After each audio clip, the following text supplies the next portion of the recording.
partner. And I want you to remember that today. Remember all the goodness which you have done, and that instantly gives you a lot of happiness. In my life, there's no way I can give any money anymore, because I won't. I'm a monk, I don't have any money. But I know what I can give, and I give all the time, is giving my time, and giving my smile. You know, sometimes people ask me, Ajahn Brahm, what are you doing, having your photograph taken all the time? Now, are you a monk or a supermodel? And I say, I'm a supermodel monk. But to me, when somebody comes up and says, can we have photo? I know it gives you happiness. And when it gives you happiness, that's all the happiness I need. Because to be happy here and now is to be able to give to others. Not really thinking of yourself. You know, sometimes also people ask me, Ajahn Brahm, how can you keep smiling like that all the time?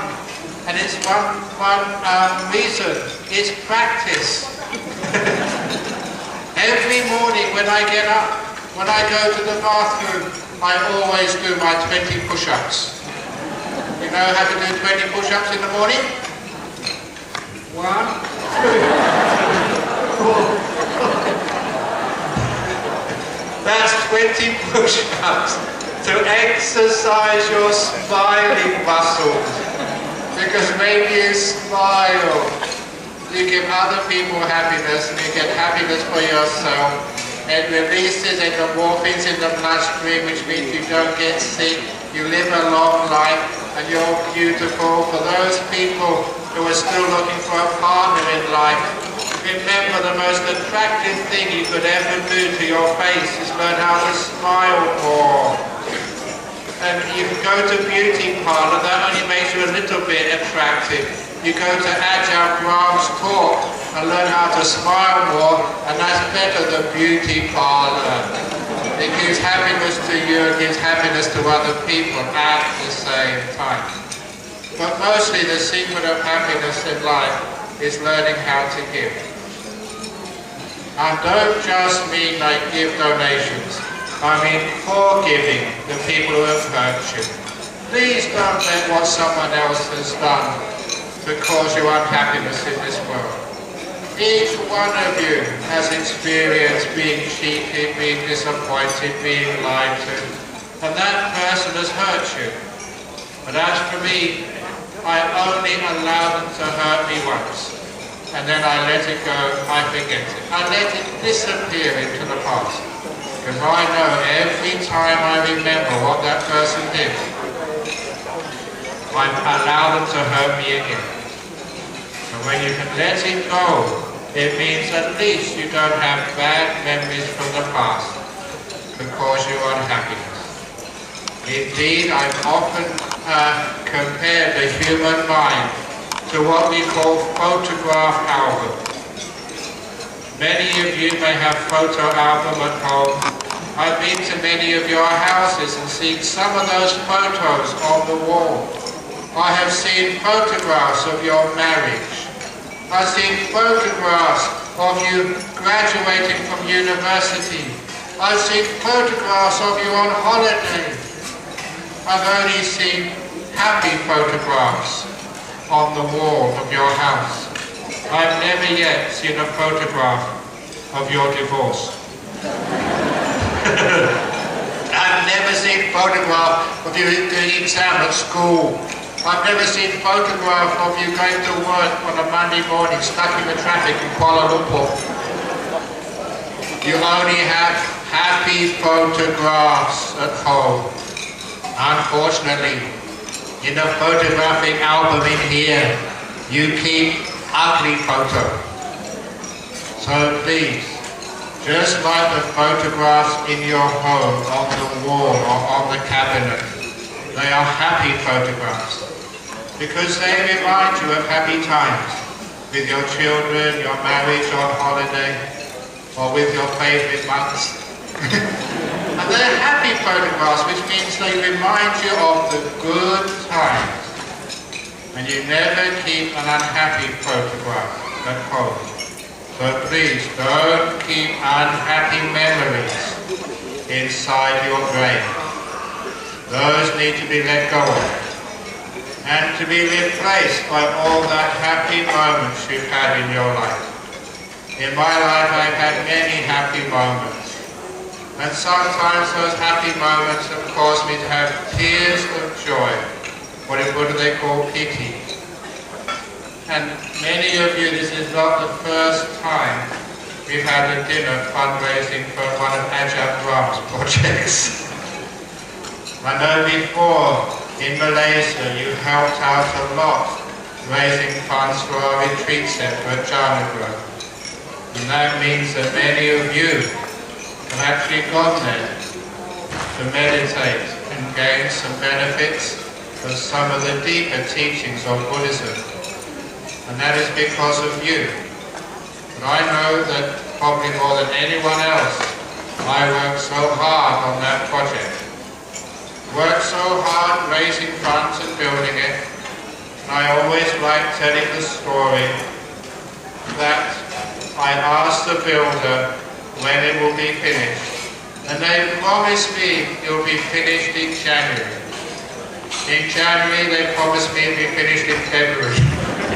In February, March, and we're having our grand opening on Easter. The day before, it still wasn't finished. So you know what we did? All the monks, including me, we stayed up late into the night, laying the floor of the meditation hall ourselves. And we're having a big ceremony to open it the next morning, where thousands of people were coming from Malaysia, from Singapore, from Thailand, from all over the world. That was such hard work. Some of the monks were working there till 4 a.m. and they got up at 7 a.m. to start helping with the preparations. It was such hard work. But during the ceremony, when you weren't looking at me, when no one had a camera stuck in my face, that's when I reflected on what we've achieved. And that was such a boost of happiness. We'd achieved something by all working together, something very wonderful for the benefit of hundreds, thousands of people. And that's when tears came down my face. This is tears of happiness, of having done something very difficult and achieved it. And it wasn't for me. I already had a place to meditate. This was for each one of you. There are people in this room who have been chronically depressed, who through these teachings now are happy again and have a life. There are people in this room who had difficulties with their marriage. If it wasn't the teachings of Buddhism and meditation, they'd be separated now. But they're together, happy, using that experience to grow in wisdom and more understanding of what love truly is. There are people in this room who've had cancers, bad cancers, and because of meditation, they survive, and they have a new lease of life. All because of these beautiful facilities, such as retreat centres and monasteries and BGF temples, which we build for people. Sometimes people say, why did you give your donations to hospitals? Hospitals are important, but so are Buddhist temples. Because in Buddhist temples, like retreat centres or nuns monasteries, we can heal things which doctors cannot see. We can change lives which people recognize in ways that even the best psychologists cannot do. That is why the achievements which I have done with all of your help over the many years are huge. And now what gives me more happiness, I am still reasonably active, healthy, so I'm not going to sit down and just relax and just say, oh, okay, I've done my bit for Buddhism. I'm not going to do that. I'm going to be I'm not going to stop till I'm dead.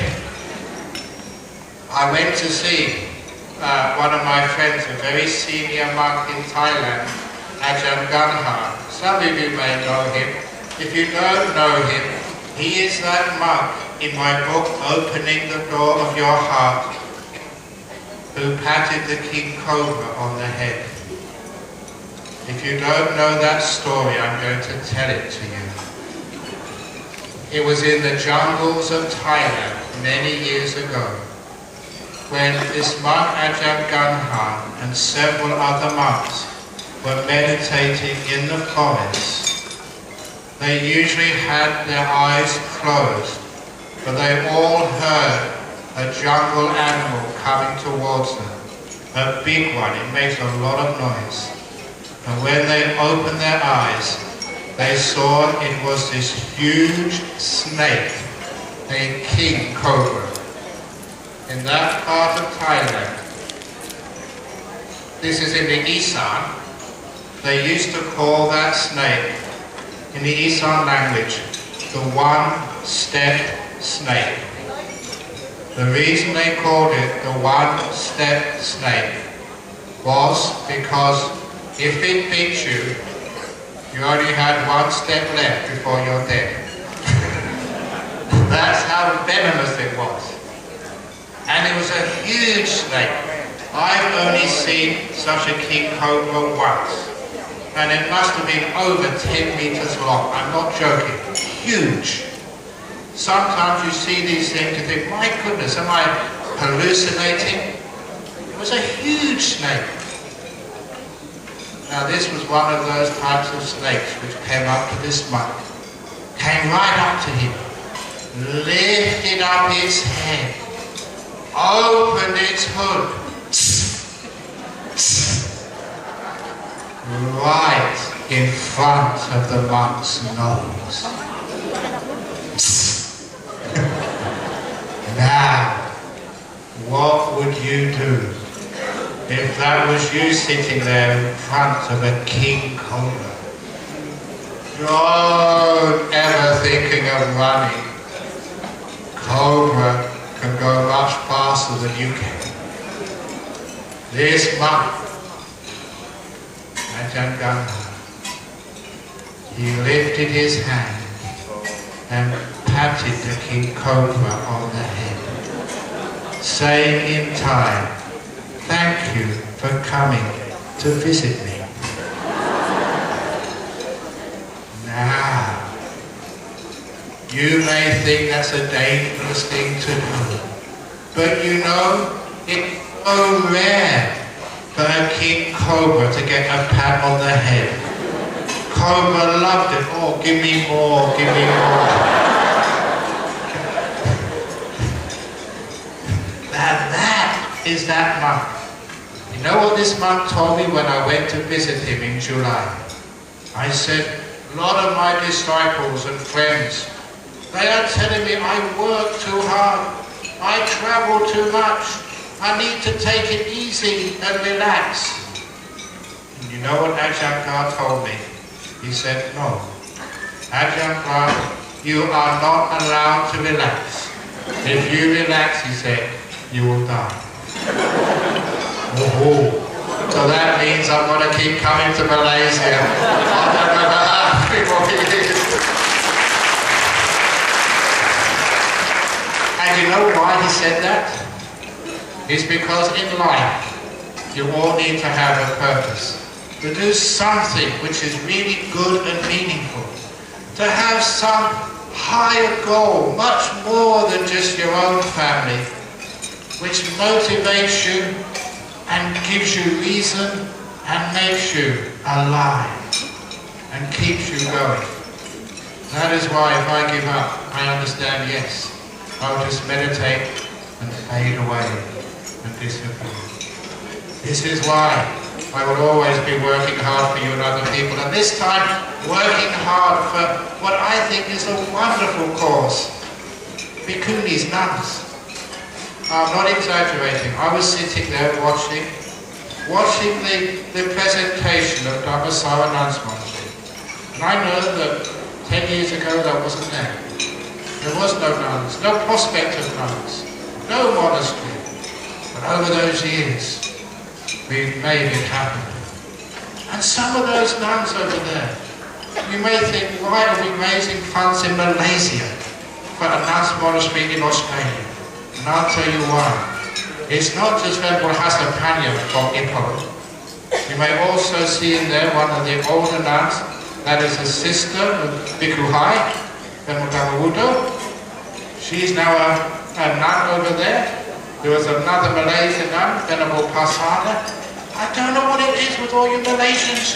You're all going over to Australia to ordain in my monasteries, so there's no more space for Australian nuns. So, you're most welcome. Because, I was saying also to Prabhu, and I said this last night, even myself, I don't know where I belong. Am I Australian? Am I Malaysian? Am I Singaporean? I went to a conference, an international conference a few years ago, and I was actually representing, surprise, surprise, Singapore. And I'm Australian, I live there. But, as I was going out of the main hall, I saw the Malaysian delegation.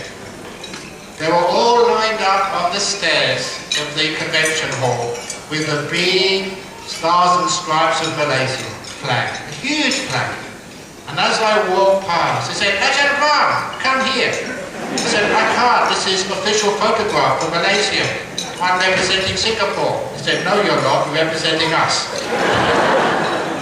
And now that I really felt so happy that I could also represent Malaysia, to represent Singapore, to represent Australia, to represent Thailand, because you are my family too.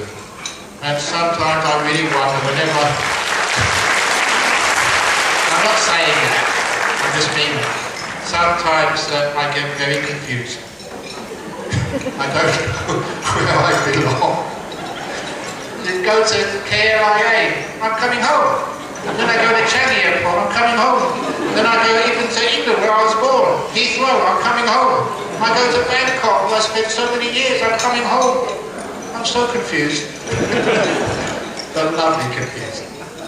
So that is why never think that this fund is for Australia. It's for us, for everybody.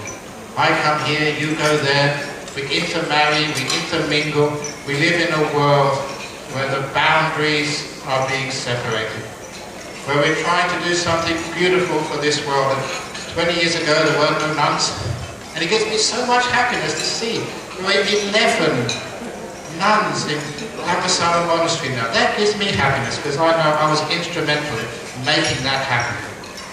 And also making it even bigger because it is so true. There's such a huge waiting list. We don't need to seek for volunteers. There are so many people. If we had more accommodation there today, they'd be there this evening.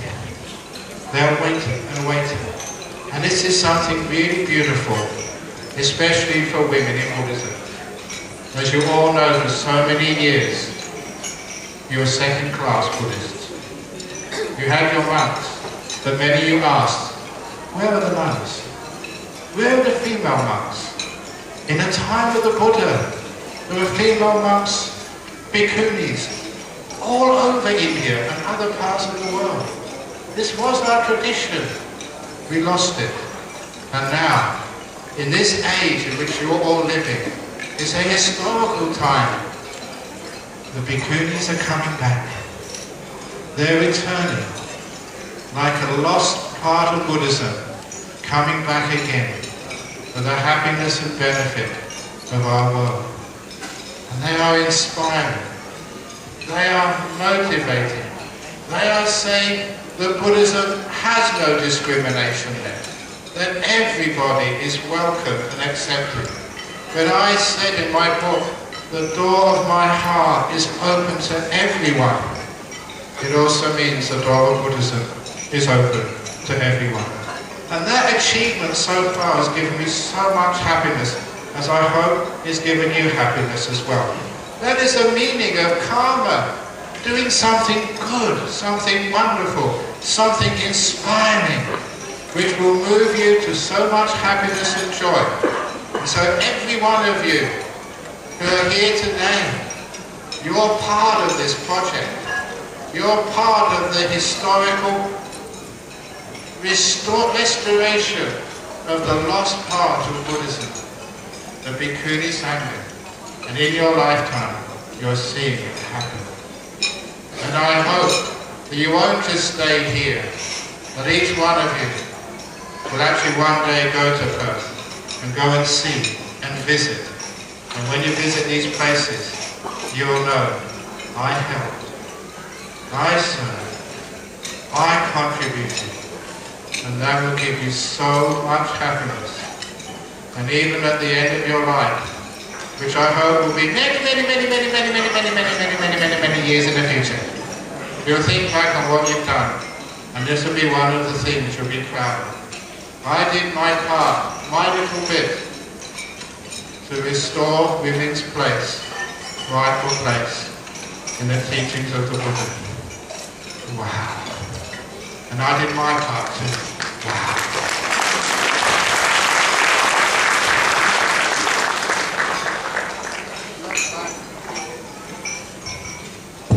Sometimes people do say that I look to be a happy monk. And sometimes people wonder, what's the secret of your happiness, Ajahn Brahm? You know, that's one of the secrets of my happiness, service. I do work very hard until I'm very tired. But when I think of what I've done, how I've contributed, how I've served, how I've changed many of, not all of you, but some of you people who come up and say, you've changed my life. And they really mean it. Imagine how much happiness that gives me. It's that service which is the cause of my happiness. And each one of you, I encourage you to also get a piece of the action. To also get some of that happiness as well. I was taught by my master Ajahn Brahm a very, very powerful lesson. He said, whatever you do in life, you must always give it everything you've got. If I give a talk, I give it everything which I have got.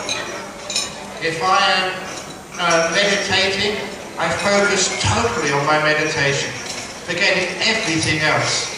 If I am talking with you, if I'm talking with someone or having my photograph taken, they are the most important person in the world, and I really focus.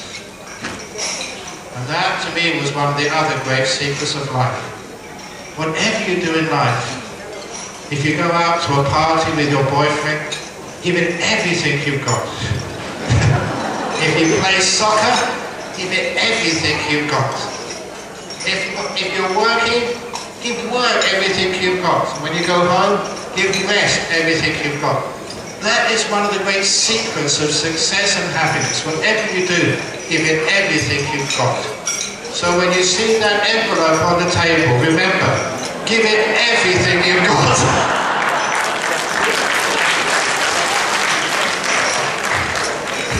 I mentioned to a few people when I walk the tables. I was wishing everybody a very wonderful day today. And my wish was, may you have all tummy after a delicious lunch. May you have a happy heart. And may you have an empty wallet.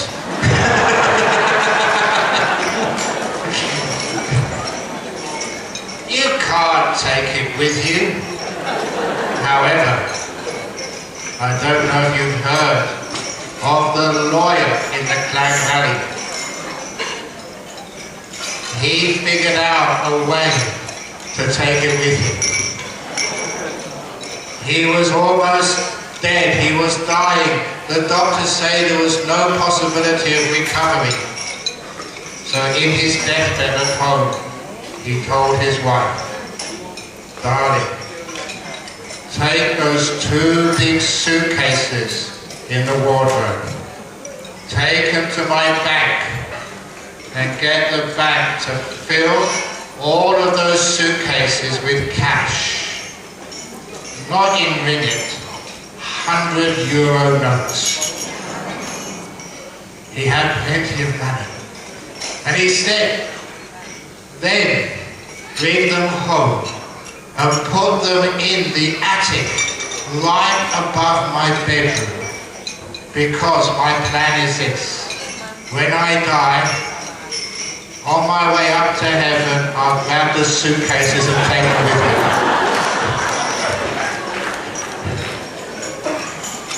And the wife did as he asked. She took those suitcases, made arrangements with the bank, filled them, stuffed with €100 notes, put them in a room above him.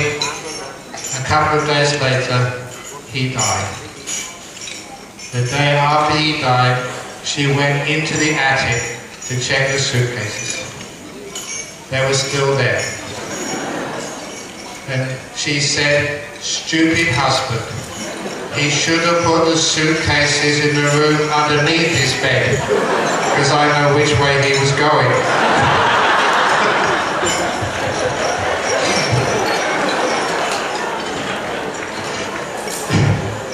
Well, you can't take it with you, but what you do take with you is your good karma, your happiness, the joy, how you've served and helped. And look, some of you can't help financially all that much, that's fine. But there's so many other ways we can help in this world. You can help by volunteering for societies like the BGF or the Kwantan Buddhist Society. We're here today. Where's the Kwantan Buddhist Society? You were here a few moments ago. Yes, over there. The Pahang Buddhist Society. People here from Terengganu. Where's Terengganu? People here from Penang. They come here around, of course. People from Ipoh travel all this way to help out. The very fact that you've come this far, that is already an amazing gift. A wonderful thing which you have done. That gives you happiness and joy. So in order to create that happiness and joy in your life, be inspired like I was when I gave 2 weeks of food money. It hurt, but I never regret it. Any opportunity you have in life to help, to serve, to spend a few minutes with someone who just needs a shoulder to cry on, to spend a little time with someone who needs someone to talk to. Please never say you are too busy. They need you. And a few minutes you spend helping somebody else will give you more happiness than you can ever expect. Sometime later on, they write you a little letter, a little note, saying thank you. And that will mean everything in the world to you. For your life has had meaning, not just for yourself, but for other people as well. The secret of happiness is number one, to give, just because your heart tells you. And number two, please remember that. Recall that. Keep that in a photographic album between your ears. And that will always give you happiness forever and ever and ever, from life to life. And then you will know the secret of Ajahn Brahm's smile. Thank you so much for listening. Now carry on with your lunch.